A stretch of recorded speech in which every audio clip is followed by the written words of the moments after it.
로마서 15장 14절에서 16절 말씀을 통해서 다시 생각나게 한다는 제목으로 함께 은혜를 나누겠습니다. 자, 오늘 본문 14절을 보시기 바랍니다. 여기 보면 스스로 선함이 가득하다. 모든 지식이 가득 찼다는 의미가 무엇일까요? 이것은 인간의 노력으로 완벽해졌거나 절대적인 전지전능함을 갖추었다는 말이 아닙니다. 이것은 복음과 성령의 은혜 안에서 그들이 도달한, 로마 교인들이 도달한 아름다운 영적 성숙함을 칭찬하는 표현입니다. 저도 이 말씀을 준비하면서 우리 교회에도 이러한 은혜가 풍성하기를 기도하고 기도했습니다. 먼저 선함이 가득하다고 합니다. 이것은 도덕적이고 성품적인 성숙입니다. 여기서 선함은 죄가 하나도 없는 완전 무결한 상태라기보다도 성령님 안에서 변화되어가는, 자기를 비우고 낮추어가는 성품, 그것을 말하는 것입니다. 그래서 다른 사람을 사랑하고 배려하며 품어줄 줄 아는, 다른 사람의 어리석음과 못남과 더러움을 자기가 품어줄 줄 아는 너그러운 마음과 성숙함이 로마 교회 공동체 안에 가득하다는 것을 의미합니다. 다음으로 모든 지식이 찼다고 합니다. 이거는 진리적이고 영적인 이해를 말합니다. 이것은 세상의 온갖 학문을 다 안다는 말이 아닙니다. 예수 그리스도의 복음, 구원의 진리, 하나님의 뜻에 대한 깊은 영적 이해와 분별력이 신앙생활을 온전히 해나가는데 충분할 만큼 채워져 있다는 것입니다. 다음으로 선함과 지식의 조화입니다. 그래서 어떻게 해요? 능히 그떠니 서로 구원하는 자가 된다는 것입니다. 이것은 선함과 지식이 합쳐져 나타나는 결과입니다. 바울은 이 두 가지를 바탕으로 로마 교회 성도들이 스스로 능히 서로 구원하는 자가 되었다고 말합니다. 이것은 지식만 있고 선함이 없으면 어떻게 될까요? 바로 남을 정죄하고 교만해지기가 쉽습니다. 또 반대로 선함만 있고 착함만 있고 지식이 없으면 어떻게 될까요? 진리에서 벗어나서 무분별해지기 쉬운 것입니다. 자, 앞에 있는 글을 우리 같이 읽어보겠습니다. 로마 교회는 올바른 말씀의 기준과 이웃 돕는 사랑을 모두 갖추었기에 목회자나 사도가 곁에 당장 없더라도 성도들 스스로를 바르게 가르치고 위로하며 신앙으로 이끌어줄 자격과 능력을 갖추었음을 확신한 것입니다. 아멘. 그래서 15절과 16절에 이어지는 사도 바울의 목적이 이렇습니다. 바울은 로마 교회가 이렇게 훌륭하고 성숙한 공동체임을 알았지만 그럼에도 불구하고 로마서라는 편지를 통해서 때로는 담대하고 강한 의지로 가르치는 이유를 15절과 16절에서 해명하고 있습니다. 서로 배우라기보다 다시 생각나게 하기 위해서 15절 보십시오. 다시 생각나게. 이것은 너희가 부족해서 몰라서 가르치는 것이 아니라는 것입니다.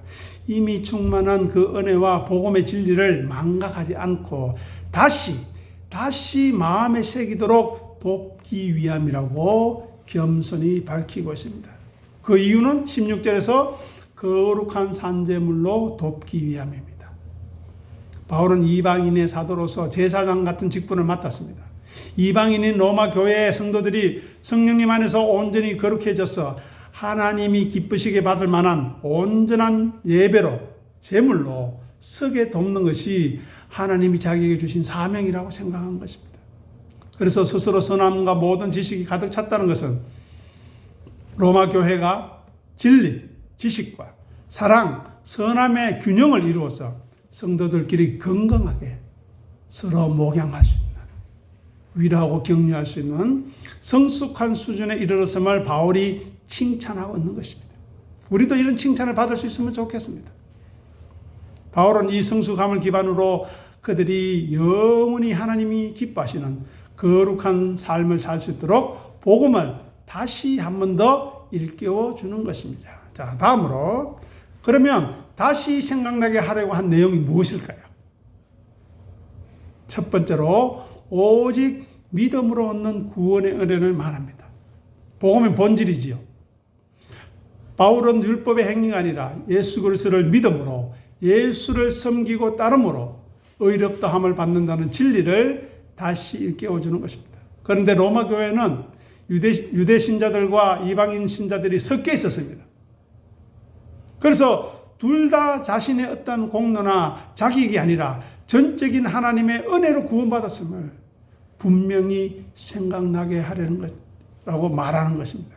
은혜의 가치가 무엇인지를 알게 해달라는 것입니다.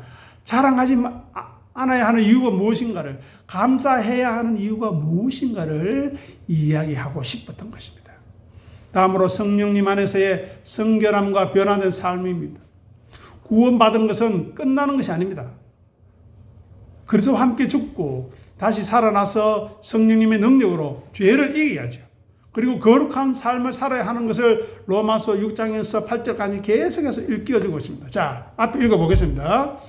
구원받는 것에 대한 증거를 자신에 대한 삶을 통해 드러내야 하는데, 믿음의 주가 되시는 예수님을 섬기고 따르는 것으로 증거해야 하는 것이다. 그 내용은 자기 부인과 자기 십자가를 지는 것으로 나타나야 한다. 아멘. 그렇게 함으로써 이방인들도 믿음으로 말미암아 성령 안에서 거룩하게 되어서 받으실 만한 제물이 되게 하려고 한다는 목적을 분명하게 밝히고 있습니다. 다음으로 믿음이 강한 자와 약한 자의 서로 용납과 사랑입니다. 교회의 하나됨을 위해서 계속해서 우리가 15장을 통해서 살펴보고 있죠. 바울이 이 편지를 마무리하는 이 시점에서 가장 강하게 건면했던 실천적인 내용이 이것입니다. 절기 문제나 음식 문제로 네가 잘났네, 네가 못났네라고 싸우고 갈등하고 있는 로마 교회 성도들에게 이렇게 이야기하는 것입니다. 자, 읽어보겠습니다. 우리를 대신하여 십자가를 지신 그리스도께서 우리를 받아주신 것처럼 너희도 서로 용납하라. 아멘. 즉 예수님이 우리를 어떻게 받아주셨고 예수님이 우리를 어떻게 사랑하고 계시고 어떤 은혜를 베푸셨는가를 아는 만큼 서로 용납하는 것입니다. 그 은혜를 모르면 어떻게 될까요? 자기 주장만 하는 겁니다. 내가 잘났다고, 너는 뭐 했냐고, 그렇게 상대방을 몰아붙이는 것입니다. 그건 은혜를 모르는 사람입니다. 말씀을 모르는 사람입니다.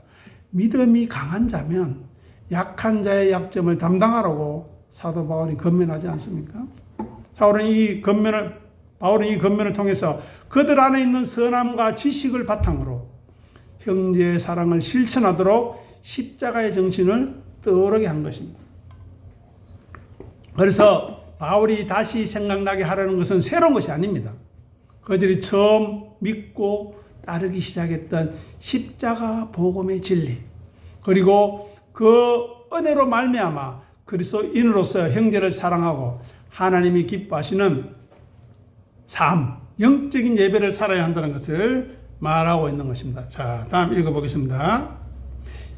자, 인간은 아무리 지식과 선함이 있어도 세상의 유혹, 일상의 고난, 혹은 공동체 내의 갈등 속에 있으면 은혜의 본질을 잊어버리기 쉽다. 자기 감정과 자존심이 앞서서 무엇이 중요한 것인가를 망각하게 되는 경우가 생기는 것입니다. 여기에 우리는 주의해야 합니다. 믿는다고 하는데 내 감정이 앞장서고요, 내 자존심이 앞장서면 눈에 보이는 거 없습니다. 내가 교인인지, 내가 직분자인지, 내가 성도인지, 내가 하나님의 종인지, 하나님의 사람인지 없습니다. 안 보여요. 가족이고 성도가 아무것도 보이지 않습니다. 그래서는 안 된다는 것입니다. 바울은 이방인을 위해서 세워진 사도로서 은혜로 직분을 맡은 자로서 그들의 시선이, 로마 교인들의 시선이, 관심이 다시 십자가의 복음을 향하도록 자기를 비우고 낮추는 것이 하나님의 은혜가 머무는 자리임을 강력하고 담대하게 권면했던 것입니다. 자, 다음으로 바울을 이방을 위한 그리스도 예수의 일꾼으로 세운 이유가 그러면 무엇이겠습니까? 우리를 성도로 부르신 이유도 마찬가지겠죠. 그것은 바로 이방인들을 성령님 안에서 거룩해져서 하나님이 기쁘실 만한 제물로 온전히 드리기 위해서라는 것입니다. 이것이 가장 큰 목적입니다.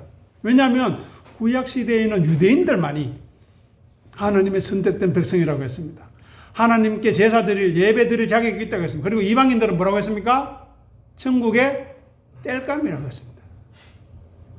그렇게 이방인들을 욕하고 비난하고 멸시했습니다. 그러나 예수 그리스도의 십자가 이후에 하나님의 구원의 계획이 이방인을 향해서도 활짝 열린 것입니다. 그래서 바울이 이방인의 일꾼을 세워진 이유는 복음을 알지 못해서 이전에는 버려졌던 그 사람들을 하나님께로 나아갈 수 있는 존재로, 거룩한 산제물로, 참된 예배자로 만들어서 하나님께 드리기 위함이라는 것입니다. 그리고 바울은 자신을 짐승을 잡아서, 지금도 짐승을 잡아서 바치는, 제단에 바치는 구약의 제사장이 아니라 스스로 뭐라고 이야기합니까? 복음의 제사장이랍니다. 복음의 제사장. 16절 보십시오. 하나님의 복음의 제사장. 구약의 제사장이 흠없는 제물을 구별해서 하나님께 바치면서 백성과 하나님 사이를 중재했듯이 바울은 복음을 전파함으로써 제사장 사역을 감당하면서 죄로 인해서 멸망받을 수밖에 없었던 이방인들이 하나님과 화목되도록, 하나님을 알도록, 하나님과 친해지도록 하는 중재 역할을 맡았다는 것입니다. 그래서 그가 전한 복음은 제단이었고, 구원받은 성도들은 하나님께 바쳐지는 예물이 되었던 것입니다. 저도 마찬가지입니다. 여러분들을 신랑이신 예수 그리스도께서 소개하는 중매자의 역할을 하는 것입니다. 그래서 예전에 제가 말씀드린 바 있는데, 설교 시간에서 주님, 우리 귀한 부성교회 성도들 제가 하나님의 귀한 신부로 올려드립니다. 받으십시오. 그때 하나님께서 그래, 내 종이, 신실한 내 종이 추천하는 귀한 심령들을 내가 기꺼이 받겠다 하는 그런 하나님의 말씀을 듣고 싶다고 말씀드린 바가 있습니다. 지금도 마찬가지입니다. 우리는 성령님 안에서 거룩하게 되기 위해서 힘쓰고 애써야 합니다. 이방인들이 하나님이 받으실 만한 제물이 되는 조건은 율법을 지키거나 할례를 받는 것이 아닙니다. 내가 얼마나 잘나서 남들보다 헌신 많이 하고 봉사 많이 하고 헌금 많이 하고 그것이 아닙니다. 내가 얼마나 감사함을 했는가, 제물을 드렸는가, 예물을 드렸는가 하는 것입니다. 내가 얼마나 기뻐서 섬겼는가 하는 것입니다. 그래서 이방인들이 오직 복음을 듣고 성령님 안에서 거룩하게 됨을 강조하는 것입니다. 성령님께서 그들을 씻으시고 거룩하게 변화시키시기 때문에 이방인이라 할지라도, 기믹도와 같은 살인마라 할지라도 흠없는 제물로 인정받고 하나님이 기쁘게 받으시는 예배가 될 수 있음을 의미하는 것입니다. 그래서 16절에서 바울이 이방인의 일꾼으로 세워진 이유는 바로 단순히 이방인들에게 예수님에 대한 지식, 구약에 대한 지식을 많이 전달되는 것을 넘어서 성령님 안에서 그들의 삶이 변화되고 생각과 마음과 생각이 변화돼서 하나님이 기뻐하시고 연락하시는 아름답고 거룩한 영적 제물로, 교회로 하나님 앞에 세우기 위함이었습니다. 이것은 이방인들을 향한 하나님의 무한한 사랑과 자신을 제사장으로 부르신 하나님의 사명에 대한 사도 바울의 감격과 확신이 배어있는 표현인 것입니다. 자, 그러면 하나님의 복음의 제사장 직분이 무엇인지 살펴보겠습니다. 구약시대는 성전에서 짐승의 피로 제사를 드렸습니다. 그런데 바울은 그리스도의 복음 안에서 이것을 영적으로 승화시켜버립니다. 구약의 제사장은 흠없는 양이나 소 등을 짐승으로 제물을 잡아드렸죠. 그러나 바울은 복음의 제사장으로서 드리는 제물은 동물이 아니었습니다. 자, 다음으로 읽어보겠습니다. 읽겠습니다. 예수님을 믿고 돌아온 이방인들의 영혼과 그들의 거룩한 삶 전체가 바울이 하나님께 바치는 가장 영광스러운 제물이다. 예수님을 섬기고 따르는, 자기 부인과 자기 십자가를 지는, 즉 죽은 제물이 아니라 생명 얻은 영혼을 봉헌하는 사역이다. 아멘. 우리도 그래 해야 한다는 것입니다. 다음으로 제사의 도구가 변화되었습니다. 동물의 피가 아니라 복음 전파입니다. 구약의 제사장이 제단에서 칼과 동물의 피를 사용하여서 제사를 드렸다면 복음의 제사장은 하나님의 복음을 선포하는 일로, 설교하고 말씀을 가르치는 일로 영적인 도구를 삼는 것입니다. 즉 세상 속에서 죽어가는 그 영혼에게 예수 십자가의 복음을 전하는 것입니다. 자, 다음 읽어보겠습니다. 자기를 부인하고 자기 십자가를 지는 것이 얼마나 가치가 있고 복음의 정수이자 핵심이며 감사와 기쁨과 위로 근거가 되는 것인가를 깊이 자각하도록 안내하고 도우는 그 전도와 목양 행위 자체가 하나님을 기쁘시게 하는 거룩한 제사 예배라는 뜻입니다. 자, 보십시오. 제가 부족하지만 하나님의 십자가의 복음을 최선을 다해서 이 시간 이 자리에서 전가하고 있다면 이것이 거룩한 예배의 자리가 되는 것입니다. 제사의 자리가 되는 겁니다. 그리고 이 말씀을 듣고 아멘으로 화답하며 우리 안에 잘못된 것, 더러운 것, 죄된 것이 무엇인가를 확인하고 회개하고 죄사함의 은총을 바라고 그 죄사함의 은혜를 얻는 그것이 바로 하나님의 뜻이라는 것입니다. 그래서 바울은 하나님과 죄인을 중재하는 역할을 한 것입니다. 제사장의 가장 본질적인 임무는 거룩하신 하나님과 죄로 더러워진 백성 사이를 화목하게 하고 중재하는 것입니다. 제가 그렇고 여러분이 온전하게 되어서 또 중재해야 하는 것입니다. 자기의 욕심을 따라 행하던 죄인의 자리에서 예수님을 섬기고 따르는 은혜를 받은 자리로 안내하는 역할을 해야 하는 것입니다. 그래서 바울은 이방인을 위한 일꾼으로 부름받았기 때문에 하나님과 멀리 떨어져 있다, 심지어 원수되었던 이방인들에게 예수님의 십자가의 복음을 들고 찾아가서 그들을 참된 구원자이신 하나님과 화해시키는 중보와 영적 중재자의 역할을 감당했던 것입니다. 자, 복음과 은혜의 필요성이 무엇인지, 왜 복음이 무엇인지, 은혜가 왜 필요한 것인지, 은혜가 어디에 머물게 되는 것인지를 알게 함으로써 믿음의 사람으로서 살아갈 수 있도록 한 것입니다. 구약의 제사장들은 제물을 싣고 정결의식을 치러서 제물을 거룩하게 구별했습니다.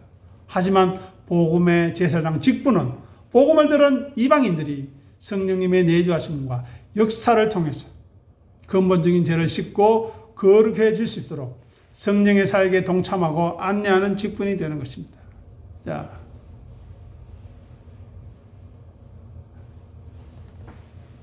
예수님께서 걸어가신 자기를 비우고 자기를 낮추신 그 십자가의 길을 우리도 자기가 하나님처럼 되어서 자기를 강화하고 자기만을 위해서 사는 삶을 살아가던 그 죄인들이 그것을 내려놓고 이제 성령님의 역사를 통해 복음으로 말미암아 예수님을 섬기고 따르는 것이 하나님의 뜻인 것을 깨닫게 만드는 것입니다. 자기를 비우고 낮추어서 섬김의 삶을 살도록 하는 놀라운 변화의 삶을 살게 하는 것입니다.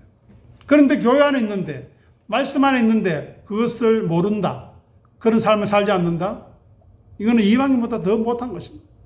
그래서 사도 바울에게 있어서 하나님의 복음의 제사장 직분은 바로 성전 제단 앞에서 제사하는 직분이 아니라 수많은 우상 숭배자들과 이방인들에게, 자기밖에 모르는 삶을 사는 사람들에게 예수님의 십자가의 복음을 전하여서 그들이 성령님으로 거룩하게 거듭나서 그 영혼들을 마침내 하나님이 가장 기뻐하시는 흠없고 온전한 산제물로 예배자로 제단 위에 드리는 그것을 영광스러운 복음 전도자와 목양자의 사명으로 생각했던 것입니다. 이제 이 구절에 담긴 자기 부인의 정신을 살펴보고 마무리하겠습니다. 먼저 14절과 15절을 보시기 바랍니다.